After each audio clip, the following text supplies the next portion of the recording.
Beauty and the Beast. There was once a very rich merchant, who had 6 children, 3 sons, and 3 daughters. Being a man of sense, he spared no cost for their education, but gave them all kinds of masters. His daughters were extremely handsome, especially the youngest. When she was little, everybody admired her, and called her the little beauty, so that, as she grew up, she still went by the name of Beauty, which made her sisters very jealous. The youngest, as she was handsome, was also better than her sisters. The 2 eldest had a great deal of pride, because they were rich. They gave themselves ridiculous airs, and would not visit other merchants' daughters, nor keep company with any but persons of quality. They went out every day upon parties of pleasure, balls, plays, concerts, etc., and laughed at their youngest sister because she spent the greatest part of her time in reading good books. As it was known that they were to have great fortunes, several eminent merchants made their addresses to them, but the 2 eldest said they would never marry, unless they could meet with a duke, or an earl at least. Beauty very civilly thanked them that courted her, and told them she was too young yet to marry, but chose to stay with her father a few years longer. All at once the merchant lost his whole fortune, excepting a small country house at a great distance from town, and told his children, with tears in his eyes, they must go there and work for their living. The 2 eldest answered that they would not leave the town, for they had several lovers, who they were sure would be glad to have them, though they had no fortune. But in this they were mistaken, for their lovers slighted and forsook them in their poverty. As they were not beloved on account of their pride, everybody said, "They do not deserve to be pitied. We are glad to see their pride humbled. Let them go and give themselves quality airs in milking the cows and minding their dairy." But we are extremely concerned for Beauty. She was such a charming, sweet-tempered creature, spoke so kindly to poor people, and was of such an affable, obliging disposition. Nay, several gentlemen would have married her, though they knew she had not a penny. But she told them she could not think of leaving her poor father in his misfortunes, but was determined to go along with him into the country to comfort and attend him. Poor Beauty at first was sadly grieved at the loss of her fortune, but were I to cry ever so much, that would not make things better. I must try to make myself happy without a fortune. When they came to their country house, the merchant and his 3 sons applied themselves to husbandry and tillage, and Beauty rose at 4 in the morning, and made haste to have the house clean and breakfast ready for the family. In the beginning she found it very difficult, for she had not been used to work as a servant, but in less than 2 months she grew stronger and healthier than ever. After she had done her work, she read, played on the harpsichord, or else sung whilst she spun. On the contrary, her 2 sisters did not know how to spend their time. They got up at 10, and did nothing but saunter about the whole day, lamenting the loss of their fine clothes and acquaintance. Do but see our youngest sister, what a poor, stupid, mean-spirited creature she is, to be contented with such an unhappy situation. The good merchant was of a quite different opinion. He knew very well that Beauty outshone her sisters, in her person as well as her mind, and admired her humility, industry, and patience, for her sisters not only left her all the work of the house to do, but insulted her every moment. The family had lived about a year in this retirement, when the merchant received a letter, with an account that a vessel, on board of which he had effects, was safely arrived. This news had like to have turned the heads of the 2 eldest daughters, who immediately flattered themselves with the hopes of returning to town, for they were quite weary of a country life, and when they saw their father ready to set out, they begged of him to buy them new gowns, caps, rings, and all manner of trifles, But Beauty asked for nothing, for she thought to herself that all the money her father was going to receive would scarce be sufficient to purchase everything her sisters wanted. "What will you have, Beauty?" said her father. "Since you are so kind as to think of me, be so kind as to bring me a rose, for as none grow hereabouts, they are a kind of rarity." Not that Beauty cared for a rose, but she asked for something, lest she should seem by her example to condemn her sister's conduct, who would have said she did it only to look particular. The good man went on his journey, but when he came there, they went to law with him about the merchandise, and after a great deal of trouble and pains to no purpose, he came back as poor as before. He was within 30 miles of his own house, thinking on the pleasure he should have in seeing his children again, when going through a large forest he lost himself. It rained and snowed terribly, besides, the wind was so high that it threw him twice off his horse, and night coming on, he began to apprehend being either starved to death with cold and hunger, or else devoured by the wolves, whom he heard howling all around him, when, on a sudden, looking through a long walk of trees, he saw a light at some distance, and going on a little farther, perceived it came from a palace illuminated from top to bottom. The merchant returned God thanks for this happy discovery, and hasted to the palace, but was greatly surprised at not meeting with anyone in the outcourts.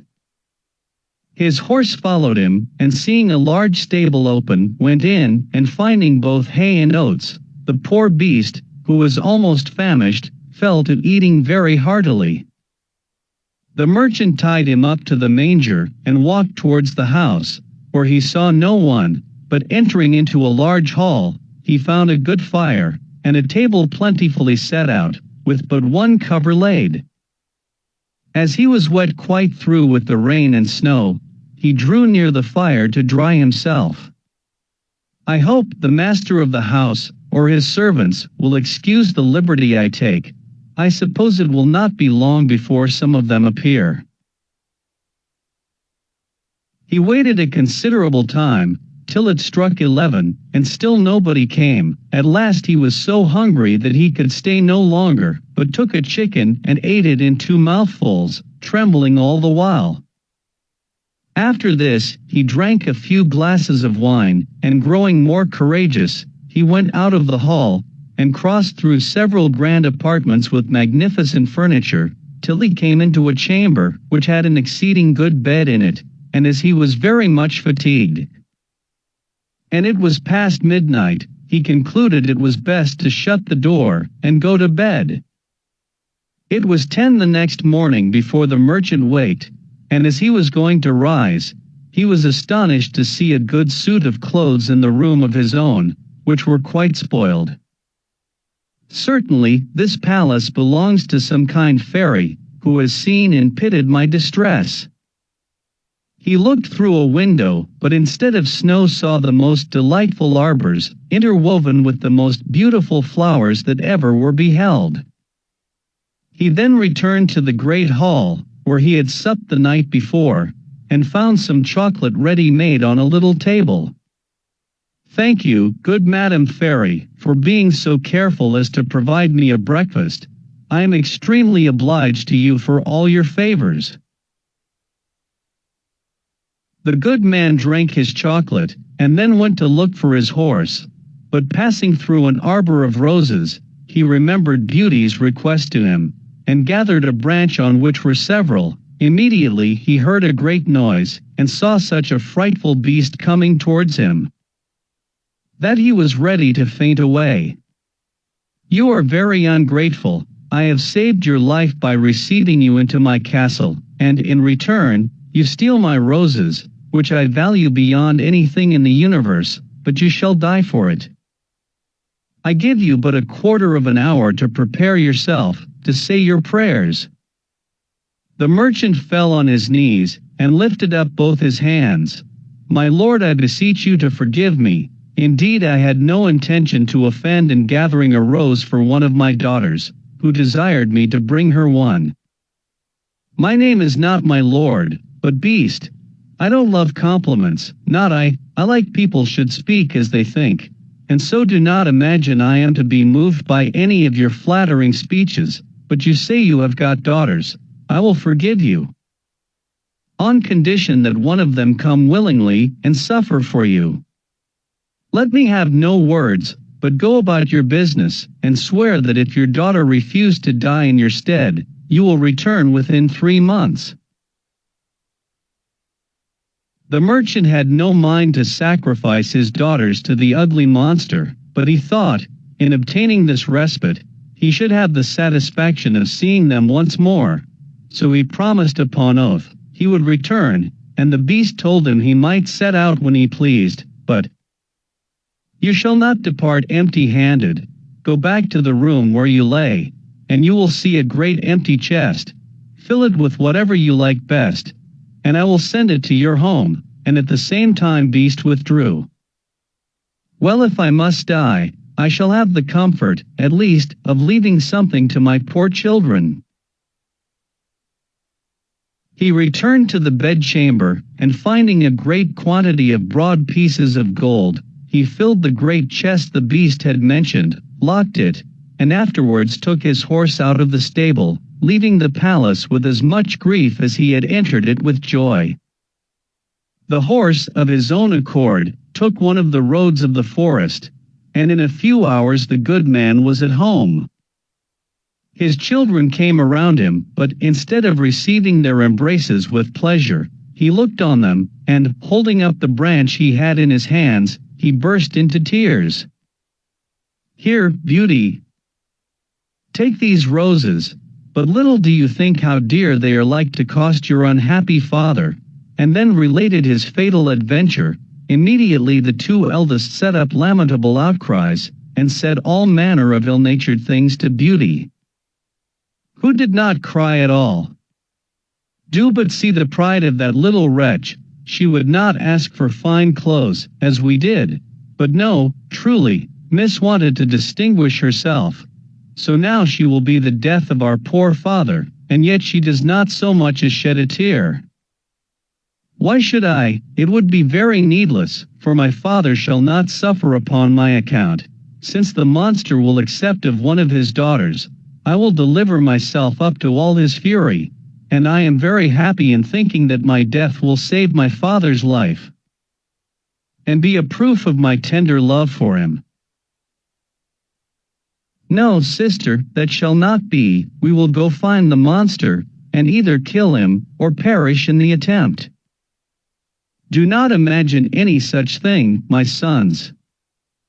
Beast's power is so great, that I have no hopes of your overcoming him. I am charmed with Beauty's kind and generous offer, but I cannot yield to it. I am old, and have not long to live, so can only lose a few years, which I regret for your sakes alone, my dear children. Indeed, father, you shall not go to the palace without me. You cannot hinder me from following you. It was to no purpose all they could say. Beauty still insisted on setting out for the fine palace, and her sisters were delighted at it, for her virtue and amiable qualities made them envious and jealous. The merchant was so afflicted at the thoughts of losing his daughter, that he had quite forgot the chest full of gold, but at night, when he retired to rest, no sooner had he shut his chamber door than, to his great astonishment, he found it by his bedside. He was determined, however, not to tell his children that he was grown rich, because they would have wanted to return to town, and he was resolved not to leave the country. But he trusted Beauty with the secret, who informed him that 2 gentlemen came in his absence, and courted her sisters. She begged her father to consent to their marriage, and give them fortunes, for she was so good, that she loved them, and forgave them heartily all their ill usage. These wicked creatures rubbed their eyes with an onion, to force some tears when they parted with their sister, but her brothers were really concerned. Beauty was the only one who did not shed tears at parting, because she would not increase their uneasiness. The horse took the direct road to the palace, and towards evening they perceived it illuminated as at first. The horse went of himself into the stable, and the good man and his daughter came into the great hall, where they found a table splendidly served up, and 2 covers. The merchant had no heart to eat, but Beauty endeavored to appear cheerful, sat down to table, and helped him. Afterwards, thought she to herself, Beast surely has a mind to fatten me before he eats me, since he provides such a plentiful entertainment. When they had supped, they heard a great noise, and the merchant, all in tears, bid his poor child farewell, for he thought Beast was coming. Beauty was sadly terrified at his horrid form, but she took courage as well as she could, and the monster having asked her if she came willingly, "Why, yes," said she, trembling. "You are very good, and I am greatly obliged to you. Honest man, go your ways tomorrow morning, but never think of returning here again. Farewell, Beauty." "Farewell, Beast," answered she, and immediately the monster withdrew. "Oh, daughter, I am almost frightened to death. Believe me, you had better go back, and let me stay here." "No, father, you shall set out tomorrow morning, and leave me to the care and protection of Providence." They went to bed, and thought they should not close their eyes all night. But scarce were they laid down than they fell fast asleep, and Beauty dreamed. A fine lady came, and said to her, "I am content, Beauty, with your good will, this good action of yours. In giving up your own life to save your father's, shall not go unrewarded." Beauty waked, and told her father her dream, and though it helped to comfort him a little, yet he could not help crying bitterly, when he took leave of his dear child. As soon as he was gone, Beauty sat down in the great hall, and fell a crying likewise, but as she was mistress of a great deal of resolution, she recommended herself to God, and resolved not to be uneasy the little time she had to live. For she firmly believed Beast would eat her up that night. However, she thought she might as well walk about till then, and view this fine castle, which she could not help admiring. It was a delightful pleasant place, and she was extremely surprised at seeing a door, over which was wrote, "Beauty's apartment." She opened it hastily, and was quite dazzled with the magnificence that reigned throughout.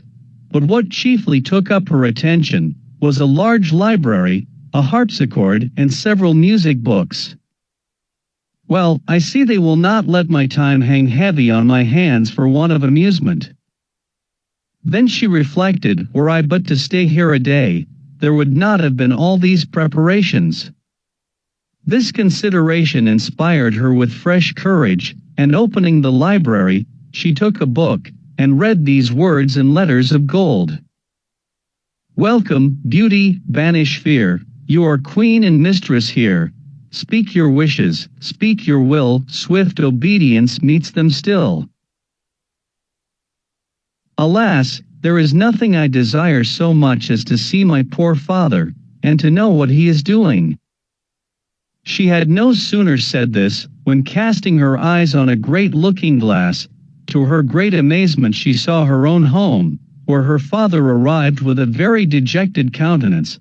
Her sisters went to meet him, and notwithstanding their endeavors to appear sorrowful, their joy, felt for having got rid of their sister, was visible in every feature.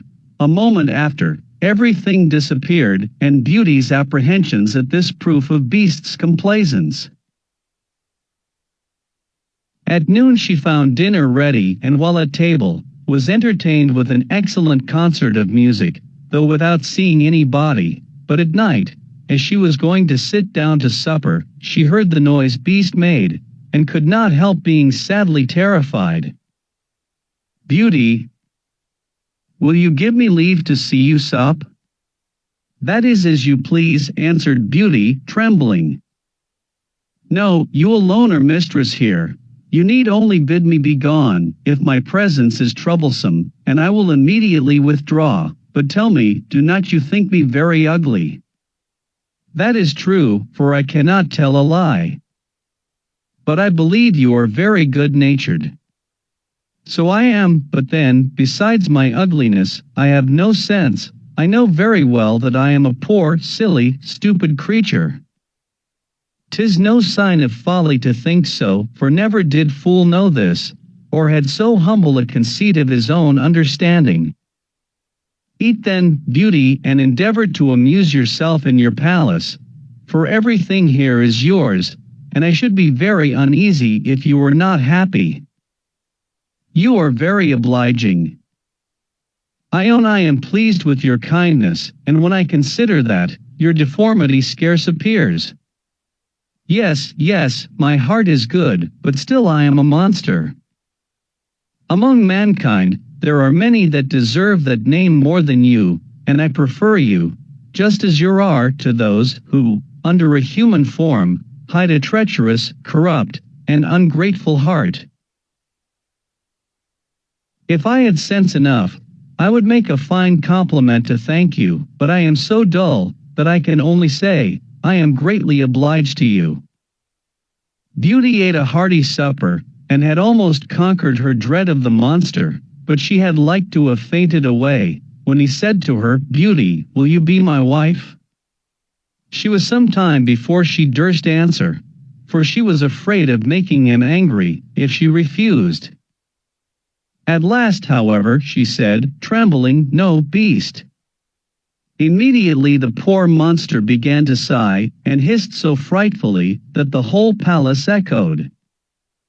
But Beauty soon recovered her fright, for Beast having said, in a mournful voice, Then farewell, Beauty, left the room, and only turned back, now and then, to look at her as he went out. When Beauty was alone, she felt a great deal of compassion for poor Beast. Alas, 'tis a thousand pities anything so good-natured should be so ugly. Beauty spent 3 months very contentedly in the palace. Every evening Beast paid her a visit, and talked to her during supper, very rationally, with plain good common sense, but never with what the world calls wit. And Beauty daily discovered some valuable qualifications in the monster, and seeing him often, had so accustomed her to his deformity, that, far from dreading the time of his visit, she would often look on her watch to see when it would be 9. For the Beast never missed coming at that hour. There was but one thing that gave Beauty any concern, which was, that every night, before she went to bed, the monster always asked her, if she would be his wife. One day she said to him, Beast, you make me very uneasy. I wish I could consent to marry you, but I am too sincere to make you believe that will ever happen. I shall always esteem you as a friend, endeavor to be satisfied with this.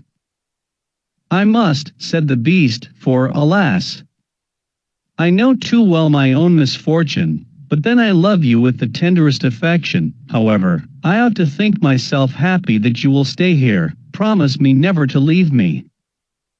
Beauty blushed at these words. She had seen in her glass that her father had pined himself sick for the loss of her, and she longed to see him again. I could indeed promise never to leave you entirely, but I have so great a desire to see my father, that I shall fret to death, if you refuse me that satisfaction.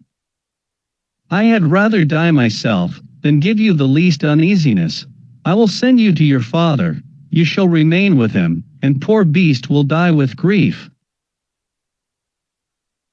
No, I love you too well to be the cause of your death. I give you my promise to return in a week. You have shown me that my sisters are married, and my brother's gone to the army. Only let me stay a week with my father, as he is alone. You shall be there tomorrow morning, but remember your promise. You need only lay your ring on the table before you go to bed, when you have a mind to come back. Farewell, Beauty. Beast sighed as usual, bidding her good night, and Beauty went to bed very sad at seeing him so afflicted. When she waked the next morning, she found herself at her father's, and having rang a little bell that was by her bedside, she saw the maid come, who, the moment she saw her, gave a loud shriek, at which the good man ran upstairs, and thought he should have died with joy to see his dear daughter again. He held her fast locked in his arms above a quarter of an hour. As soon as the first transports were over, Beauty began to think of rising, and was afraid she had no clothes to put on, but the maid told her that she had just found, in the next room, a large trunk full of gowns, covered with gold and diamonds. Beauty thanked good Beast for his kind care, and taking one of the plainest of them, she intended to make a present of the others to her sisters. She scarce had said so, when the trunk disappeared. Her father told her that Beast insisted on her keeping them herself, and immediately both gowns and trunk came back again. Beauty dressed herself, and in the meantime they sent to her sisters, who hasted thither with their husbands. They were both of them very unhappy. The eldest had married a gentleman, extremely handsome indeed, but so fond of his own person, that he was full of nothing but his own dear self and neglected his wife. The second had married a man of wit, but he only made use of it to plague and torment everybody, and his wife most of all. Beauty's sisters sickened with envy, when they saw her dressed like a princess, and more beautiful than ever, nor could all her obliging affectionate behavior stifle their jealousy, which was ready to burst when she told them how happy she was. They went down into the garden to vent it in tears, and said one to the other, "In what is this little creature better than us, that she should be so much happier?" "Sister," said the eldest, "a thought just strikes my mind. Let us endeavor to detain her above a week.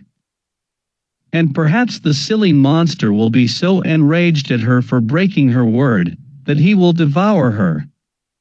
"Right, sister," answered the other, "therefore we must shew her as much kindness as possible." After they had taken this resolution, they went up, and behaved so affectionately to their sister, that poor Beauty wept for joy. When the week was expired, they cried and tore their hair, and seemed so sorry to part with her, that she promised to stay a week longer. In the meantime, Beauty could not help reflecting on herself for the uneasiness she was likely to cause poor Beast, whom she sincerely loved, and really longed to see again.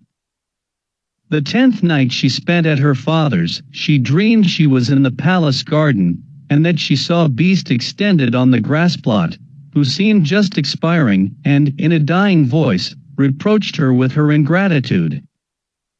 Beauty started out of her sleep and bursting into tears, "Am not I very wicked, to act so unkindly to Beast, that has studied so much to please me in everything? Is it his fault that he is so ugly, and has so little sense? He is kind and good, and that is sufficient. Why did I refuse to marry him? I should be happier with the monster than my sisters or with their husbands. It is neither wit nor a fine person in a husband that makes a woman happy, but virtue, sweetness of temper, and complaisance. And Beast has all these valuable qualifications. It is true, I do not feel the tenderness of affection for him, but I find I have the highest gratitude, esteem, and friendship, and I will not make him miserable. Were I to be so ungrateful, I should never forgive myself." Beauty, having said this, rose, put her ring on the table, and then laid down again. Scarce was she in bed before she fell asleep, and when she waked the next morning, she was overjoyed to find herself in the Beast's palace. She put on one of her richest suits to please him, and waited for evening with the utmost impatience. At last the wished-for hour came, the clock struck 9, yet no Beast appeared. Beauty then feared she had been the cause of his death. She ran crying and wringing her hands all about the palace, like one in despair, After having sought for him everywhere, she recollected her dream, and flew to the canal in the garden, where she dreamed she saw him. There she found poor Beast stretched out, quite senseless, and, as she imagined, dead. She threw herself upon him without any dread, and finding his heart beat still, she fetched some water from the canal, and poured it on his head. Beast opened his eyes, and said to Beauty, "You forgot your promise, and I was so afflicted for having lost you, that I resolved to starve myself. But since I have the happiness of seeing you once more, I die satisfied." "No, dear Beast, you must not die. Live to be my husband. From this moment, I give you my hand, and swear to be none but yours." "Alas! I thought I had only a friendship for you, but the grief I now feel convinces me that I cannot live without you." Beauty scarcely had pronounced these words, when she saw the palace sparkle with light, and fireworks, instruments of music, everything seemed to give notice of some great event. But nothing could fix her attention. She turned to her dear Beast, for whom she trembled with fear. But how great was her surprise! Beast had disappeared, and she saw, at her feet, one of the loveliest princes that I ever beheld, who returned her thanks for having put an end to the charm, under which he had so long resembled a beast. Though this prince was worthy of all her attention, she could not forbear asking where Beast was. "You see him at your feet. A wicked fairy had condemned me to remain under that shape till a beautiful virgin should consent to marry me. The fairy likewise enjoined me to conceal my understanding. There was only you in the world generous enough to be won by the goodness of my temper, and in offering you my crown, I can't discharge the obligations I have to you." Beauty, agreeably surprised, gave the charming prince her hand to rise. They went together into the castle, and Beauty was overjoyed to find, in the great hall, her father and his whole family, whom the beautiful lady, that appeared to her in her dream, had conveyed thither. "Beauty, come and receive the reward of your judicious choice. You have preferred virtue before either wit or beauty, and deserve to find a person in whom all these qualifications are united. You are going to be a great queen. I hope the throne will not lessen your virtue, or make you forget yourself. As to you, ladies, I know your hearts, and all the malice they contain. Become two statues, but, under this transformation, still retain your reason. You shall stand before your sister's palace gate, and be it your punishment to behold her happiness, and it will not be in your power to return to your former state till you own your faults, but I am very much afraid that you will always remain statues. Pride, anger, gluttony, and idleness are sometimes conquered, but the conversion of a malicious and envious mind is a kind of miracle." Immediately the fairy gave a stroke with her wand, and in a moment all that were in the hall were transported into the prince's palace. His subjects received him with joy. He married Beauty, and lived with her many years, and their happiness, as it was founded on virtue, was complete. Fineness.